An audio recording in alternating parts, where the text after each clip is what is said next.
Salve, salve você que me acompanha. Estou aqui com o texto de hoje no nosso momento de leitura, Mário Quintana, 80 anos de poesia. Vamos mergulhar junto com este poeta com o texto O que acontece com as crianças?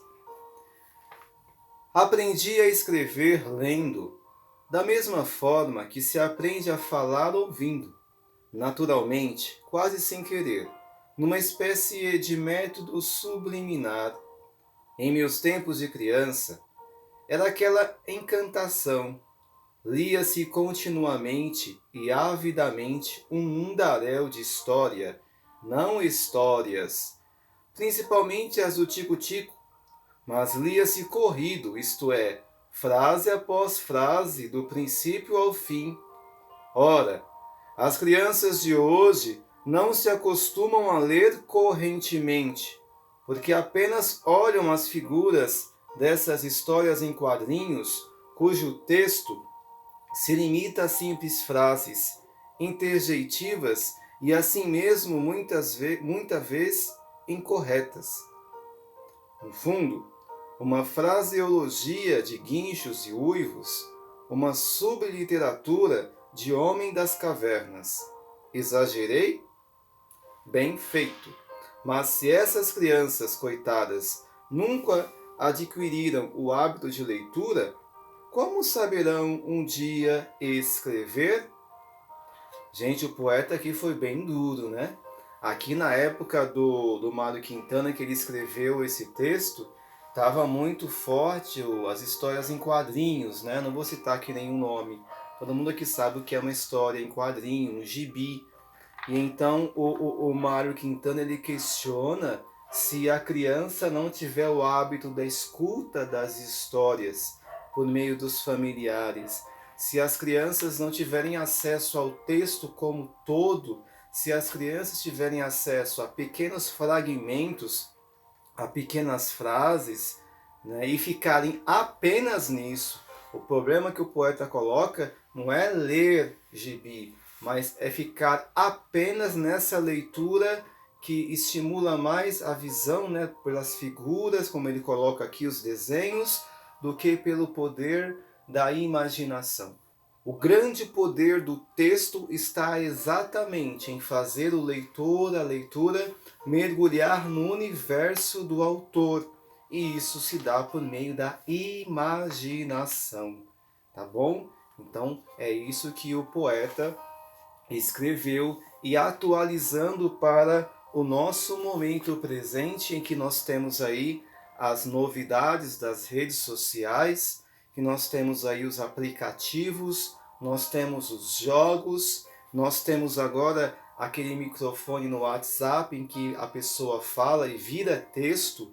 É realmente importante que você jogue o seu celular fora? Não, mas que você, como aluno, como aluna, tenha também a experiência com o texto corrido, né, com o texto inteiro, tá bom? Então separe no seu dia, eu sempre digo isso, 40 minutinhos, é como se fosse uma academia. Separe no seu dia 40 minutinhos, 50 minutinhos para você ler um livro totalmente, ler o capítulo de um livro em 40 minutos, 2, 3 capítulos, com temas diversos.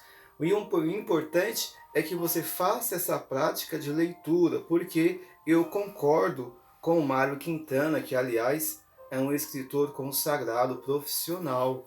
Nós aprendemos a escrever lendo também. Então, muitas vezes a gente quer aprender a fórmula, nós queremos aprender ali uma questão de gramática, mas sabendo que ninguém aprendeu a falar estudando o idioma. Você aprendeu a falar escutando as pessoas que você ama, né? Então, como que eu vou aprender a escrever? Apenas com as fórmulas, com as repetições, com os exercícios?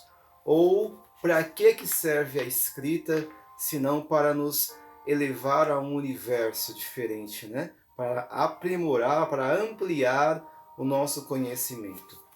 E para terminar essa leitura de hoje, que é bem firme, né, do Mário Quintana, claro que você tem a sua opinião e eu respeito, nós vamos a mais um texto que ele aborda essa questão da escrita. O que acontece com os pais?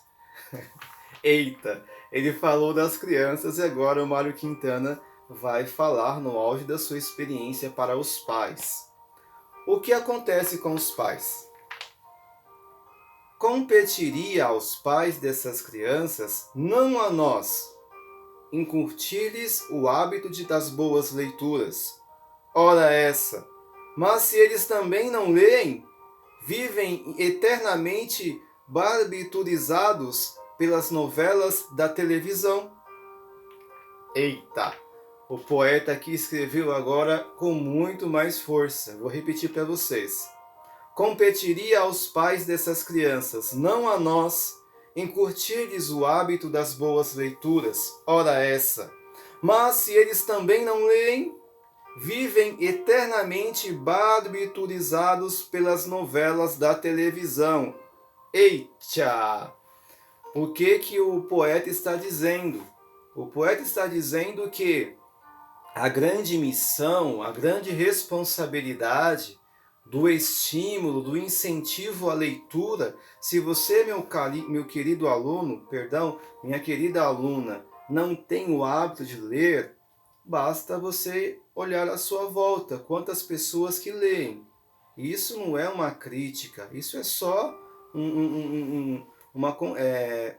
é só realmente uma tomada de consciência, que é como o hábito. Ler é como o hábito de se alimentar, não é verdade?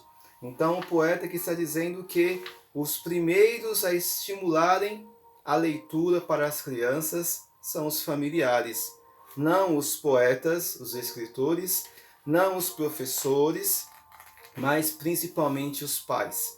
Mais do que culpar, mais do que dar bronca, essa aula de hoje tem um objetivo muito simples de incentivar. Porque se você pegar lá o pai, a mãe, o tio e a tia, que não praticarem, claro, gente, tem pessoas que praticam. O poeta está dizendo de quem não pratica. Essas pessoas também não tiveram o exemplo. Então, a leitura, o hábito de ler, é também transmitido pela cultura, ou quer dizer, pelos costumes da família, tá bom? Então, você que acompanha essa aula, você pode melhorar isso com uns 40, 50 minutinhos de leitura diária. Você que já lê, ótimo, né? Intensifique o seu hábito. E você que me acompanha aí, nunca é tarde para começar, tá? Ah, professor, eu não gosto de ler. Bom, nós não gostamos daquilo que nós não conhecemos. Nós não gostamos daquilo que a gente não experimenta em profundidade, no caso do texto. A leitura tem vários objetivos. Há a leitura para você ter uma informação, há a leitura para você se divertir, há a leitura para você crescer. Há diversas formas de leitura, tá bom? Obrigado pela sua atenção. Vamos juntos aí mergulhar no universo da leitura. Forte abraço para vocês.